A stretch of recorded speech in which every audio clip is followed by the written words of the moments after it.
All Things Motoring is owned and brought to you by CHANGECARS, South Africa's trusted online vehicle platform. Whether you're looking to buy, sell, or just need advice, visit changecars.co.za.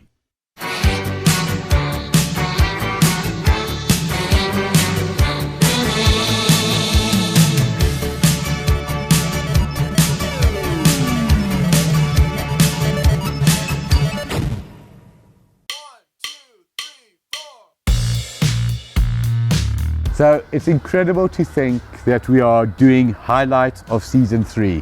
Nice crisp morning. I would say it's about 28, 29 degrees. The way Gugu's dressed, you'd say it's about 12, 13 degrees. Well, judging by the steam coming out of my mouth, it is a bit... And the hoodie and the K-Way jacket. But I assure you, it's not nearly as cold as he's making it out. But what is today about?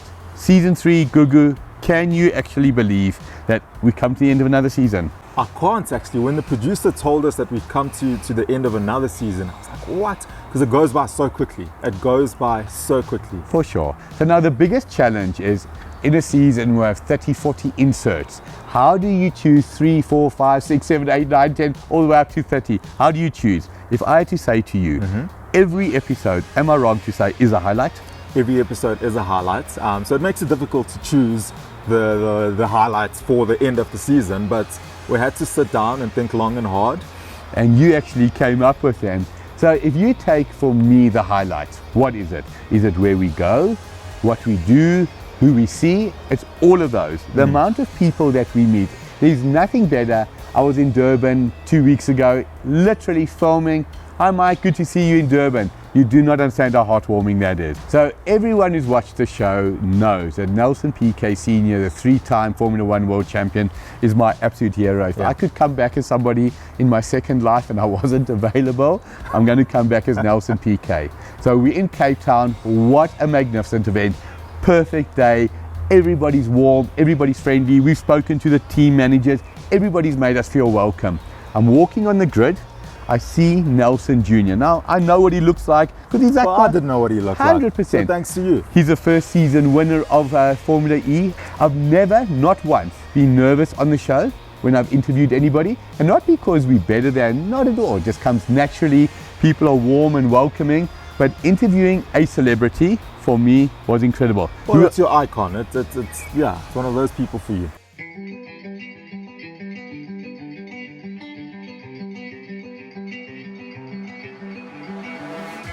So for followers of the show, there's not a person that doesn't know that the legend that is the 3-time Formula 1 world champion Nelson Piquet is my all-time hero. Today I've got the absolute pleasure of speaking to another Nelson Piquet, his son. Nelson, thanks for taking the time. I think it's fair to say you can see that the family is my hero. Yourself, tell us a little bit about your involvement in Formula E, because you've got a very special involvement. First season winner, the champion. Yeah, I mean, apart from winning the first season, at the moment I'm just doing a bit of commentary over here. They asked me to do the whole season, but obviously I have a lot of races in my schedule. So coming to a couple of races, the ones that I managed to come, and yeah, just a bit of fun to travel around and see new places and comment a little bit about what's going on. So a little bit about Nelson. I had the pleasure of going to Australia in March 2008 to witness Nelson's debut in Melbourne. In the season, German Grand Prix, on the podium, very close to victory. What is the big difference between Formula 1 and Formula E? Obviously, two totally different series, but for our viewers, what is the big difference? Economically, it's much bigger, you know, a lot of manufacturers there. Formula E is 100% electric series. Races only street tracks, yeah, it's a much smaller world, much different. I think the level of drivers over here are very high. Don't get me wrong, but you know, in terms of event, obviously Formula 1, especially the last 5 years, they've grown a lot. Now, as a driver involved in both series, people often think it's always about the car. Is it fair to say in both series the driver does make a difference? No, Formula E obviously the driver makes much more difference. The cars are much more similar in Formula E than Formula 1. Formula 1, you build your own car. Every team builds 100% of the car. In Formula E, you have probably 80% of the cars the same. The batteries are the same. The front suspension, the monocoque Aerodynamics are all the same. The only thing that changes team to team is the rear powertrain and the rear suspension. So it does make a difference, obviously, but the gaps are much smaller than Formula One. Okay. Now, visiting South Africa, you said you've been here before, been to Durban. Your impression of Cape Town as a venue compared to the other venues you traveled to? I mean, I've never been here. The city is beautiful. It's a shame that I'm sleeping on only one night here, because I have to be in Spain in about 2 days for testing, so I have to rush out of here when the race is finished. But it's a beautiful. The track is probably the best track Formula E has been in terms of speed, and obviously it's one of the toughest tracks that Formula E has faced until now. So yeah, would have been an amazing track to race on.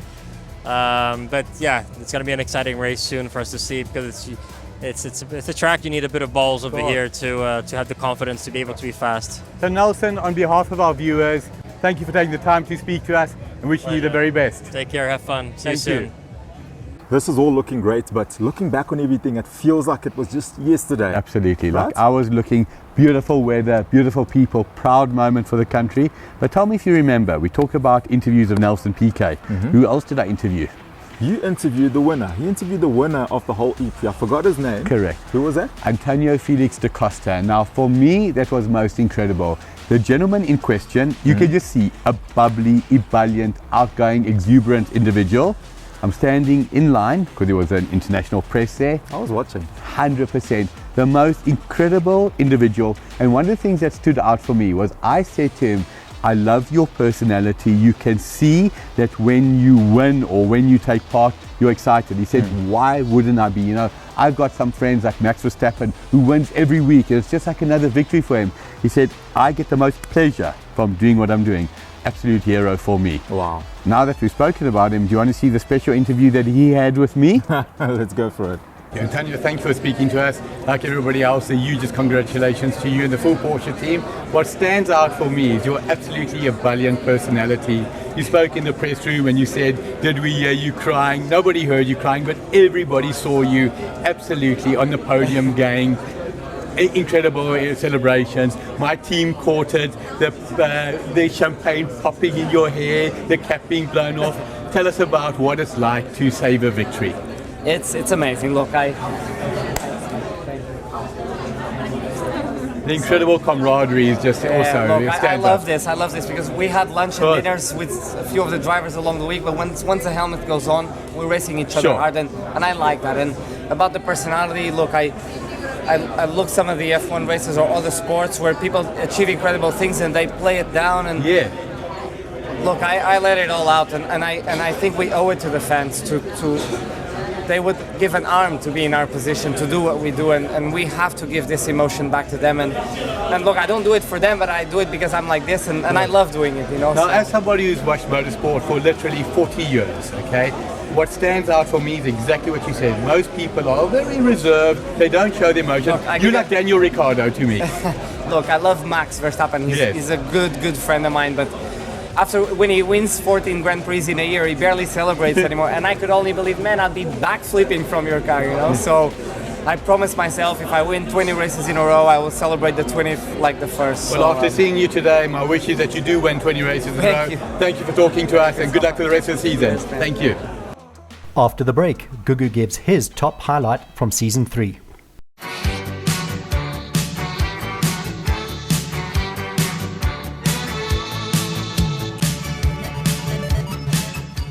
So now that we've covered my genuine highlight, you had some highlights as well. One of the things that stood out for me was like I watched the show and I think, wait a second, Ernest is at Cape Town, at Killarney, in racing cars, you are drifting, you are sliding, you're doing AMG. What happened to me? Why didn't I get the fun stuff? Well, when you travel around the world and go see places, you don't get to do the fun stuff here. Someone else has to do the fun stuff. And that someone else is you. Would be me. I mentioned the drifting and the AMG. Would it be fair to say that one of those two, if not both of them, were highlights for you? I think both were highlights for me. The AMG one was obviously a proper highlight because of the C63, one of my personal favorite cars. What is it about the C63 in particular? Because whenever Google and myself are speaking, it can be on set, it can be during lunch, it can be when we socialize together, the C63 will come up. So just like you with the old cars that you grew up seeing and just loving, and for me, the first generation C63, I was still in high school at the time when that came out. That set my world alight. That was everything. And it stuck with you. Yeah, just stuck. Yeah. As youngsters, and I imagine there's people watching the show, they will look at certain cars, they'll look at the R8, they'll look at a Civic Type R, maybe, and I say it respectfully, they can't afford it right now. But it's a car that you can't afford, that you can't attain now, that you'll always wish to attain. And is it like that for you with a C63? Literally, first generation, I will get one. But, question for you, when you get your C63, are you going to treat it like you treated this one? Watch what Gugu got up to in this car. Okay, so now we're at the skid pan, and this is where we apply all the stuff, well, most of the stuff we learned in the classroom. This is the first step on the skid pan. We're doing oversteer, understeer, controlling the car under both conditions, emergency lane changing, emergency braking. So your EBDs, your ABS, ESPs, this is where it's important, and it's nice and wet today, so it's going to be a lot of fun.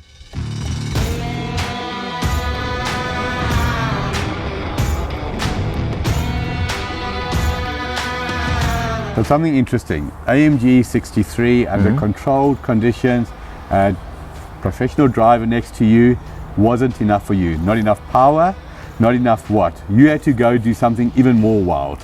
That's, if I say to you, I've never seen somebody more impressed by an All Things Motoring presenter than Jim McFarlane, I think his name was. I mean, I like Jim McFarlane says, I'm actually quite pissed, to be honest, he said, because this guy's really, really good. What was that experience like? So that experience, I mean, the two similar but different experiences for me, because obviously you're drifting, you're going sideways.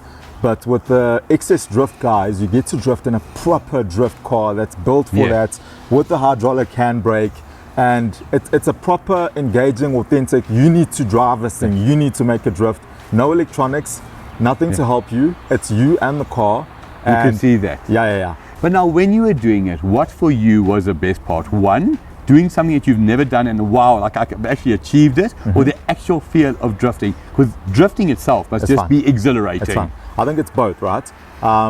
Being able to be challenged, I mean, as a motoring journalist, I know how to take a car sideways, but being able to be challenged in the 350Z, the hydraulic handbrake, doing it in second gear, that for me was really, really proper. And they set you up to go, I remember the triangle that they set me up on. You've got to drift in a triangle format, and it's like you got to do this cone, that cone, and then do a massive loop, a massive drift. So mentally, you're trying to process all this. You're trying and to your world is spinning while you're trying to process everything. Literally, excuse the pun. Yeah. Everything that Gugu's pretending to have done for the first time, I taught him behind the scenes. Let's go watch what you did.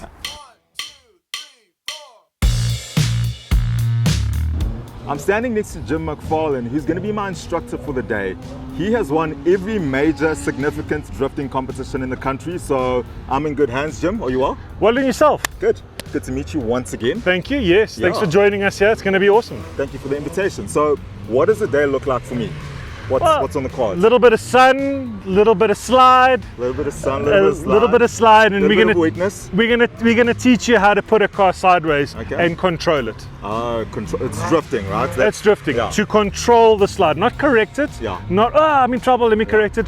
To control the slide. Okay. So what's step one in this sort of course? Step one, you need to learn the weapon that you're going to use. We're using a Nissan 350Z Fair Lady, and it's completely gutted, roll caged, but it's designed to go sideways. It's a proper drift car. You can take it on the track and you can do lap times, but we've converted it so that it is very easy to put sideways. Okay. And you're going to first start off by doing a donut, and knowing how to expand and contract a donut. Yeah. From there into figure of eights. Interesting. Figure of eights into handbrake initiation. That I'm looking forward to. And then we're going to take you into like it's called the triangle. And it really just stuffs you up. You have to complete a triangle going sideways in order, and then going around all of that, and then we'll see if we can get you to second gear. But I have full faith in what you can do. Oh, thank you, Jim. You just met me and you've got full faith. I do. I have full faith. You look a good-looking young man, ready to rock and roll. I just don't know why you came in black pants. You're going to cook in this heat. Yeah, that's why I'm wearing these. Yeah, 100%. Right, looking forward to it. Let's rock and roll. Let's make it happen. Cool. Thank you.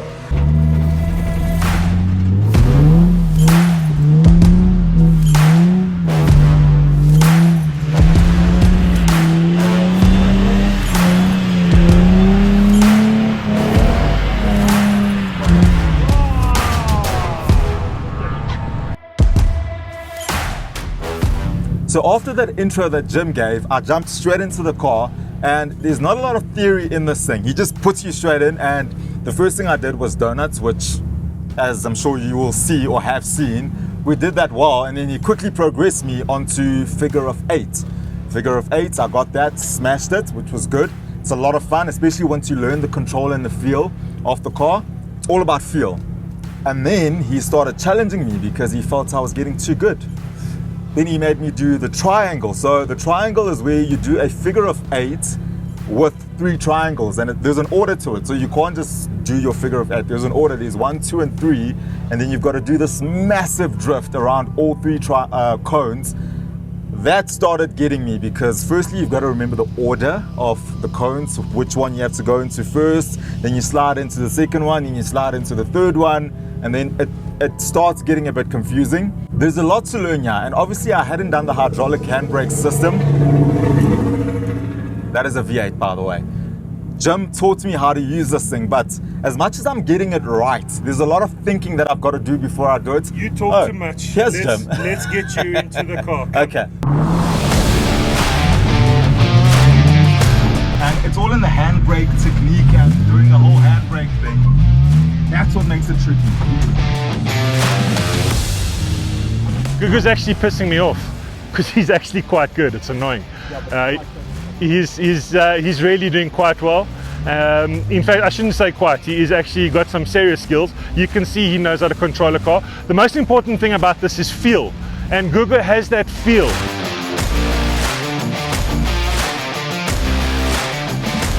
There aren't any words to describe how much fun I've had in this course, and if you want to get involved as well, it's accessible. Reach out to Jim, he'll sort you out. I've had fun. I think it's time for you to just watch the pros do what they do. Enjoy.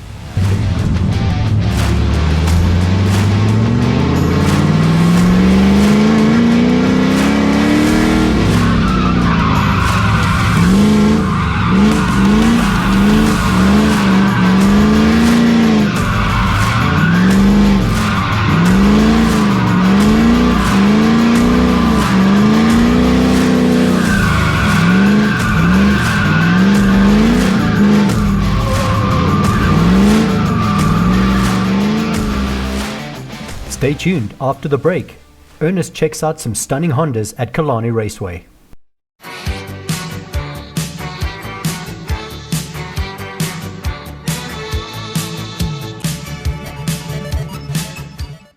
Unlike Mike and Gugu in Joburg, I'm actually working on my V8 project Bucky here in Cape Town.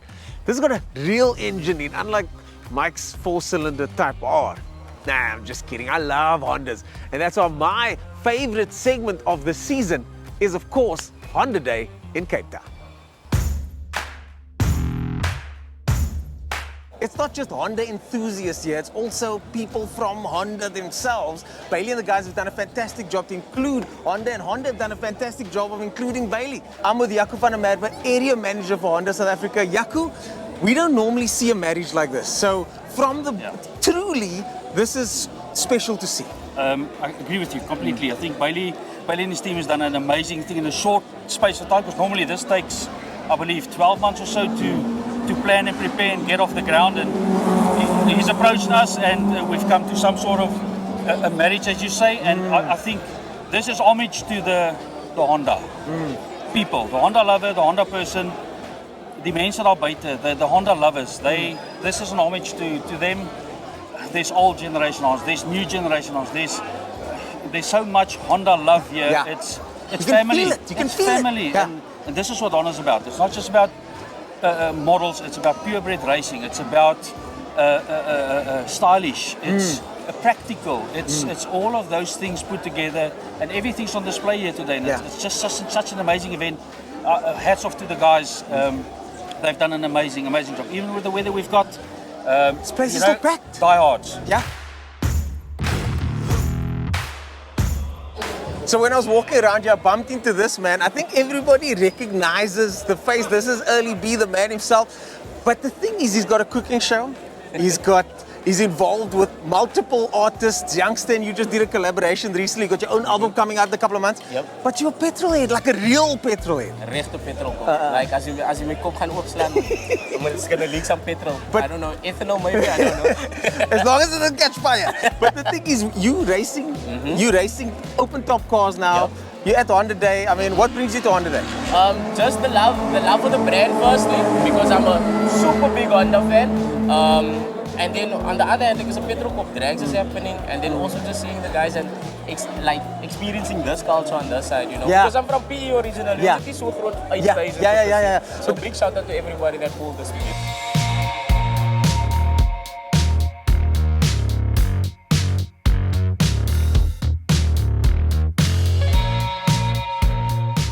There's so many cars to choose from today, but when it comes to certain cars and when it comes to car culture, it's about relationships. And Bevan and I go way back. We filmed his car that's just like this, but this is not about Bevan. You're gonna get back to working on that car. This is about Enna over here, because you and Bevan met through the scene, and now your car and his car that he's now sold is very similar, but the passion is there. So you left me alone. So now I'm a one-man wolfpack. So yeah, our friendship started through the car community, you know, but it has transcended way past that, you know. As mentioned, I met Bevan before I actually met him. I drove past him in the traffic. Yeah. Hunted him down on social media. Yeah. And that's how we became friends. And ever since then, he's been my model that I base my car performance on, or upgrades, or whatever it is. And upgrades, it's something that I'm starting to tinker with now as well. You used the word tinker earlier on. I don't want this wheel, I want that specific wheel on my car with that specific intake. And that's what I love about this type of car. It's not extreme, but it's got 20, 15, 10 parts in here that you curated and chose yourself. Yeah, so as Bevan started parting out with his car, I managed to accumulate some of his parts. Yeah. Like the RRC, which already port matched to all his mods that he had. So in event, I do go that way. Yeah. It's all set up already. I went 50-degree VTC as well. Nice. Unlike these aggressive cams, I just went with the FN2 inlet cam. Okay. And our stock exhaust cam. Nice. And that's it. Oh, J55, and there we it's go. so cool to hear the detail that goes in. I'm gonna go. I think I need to go help Bevan.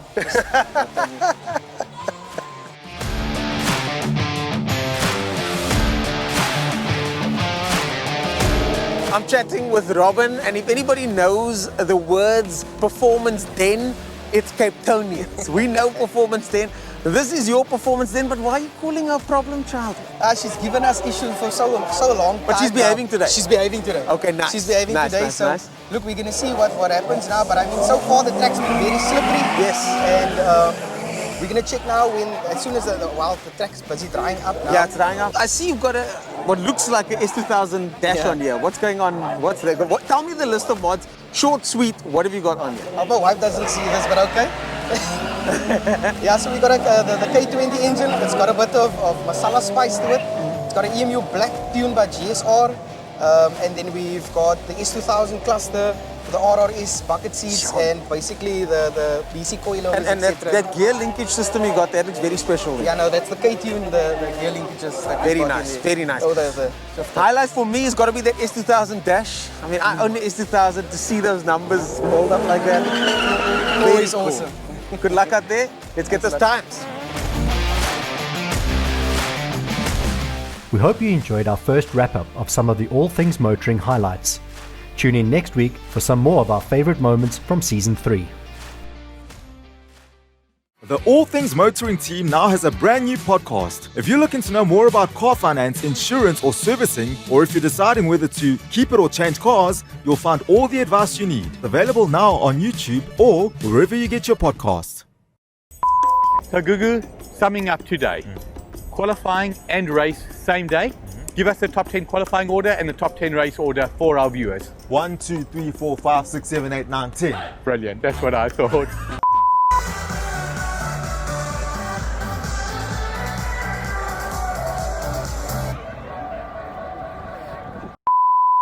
Are you shocked?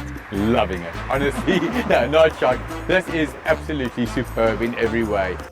All Things Motoring is owned and brought to you by CHANGECARS, the platform buyers trust with good reason. CHANGECARS works exclusively with the best manufacturer-approved dealerships. There's no safer online vehicle platform in South Africa.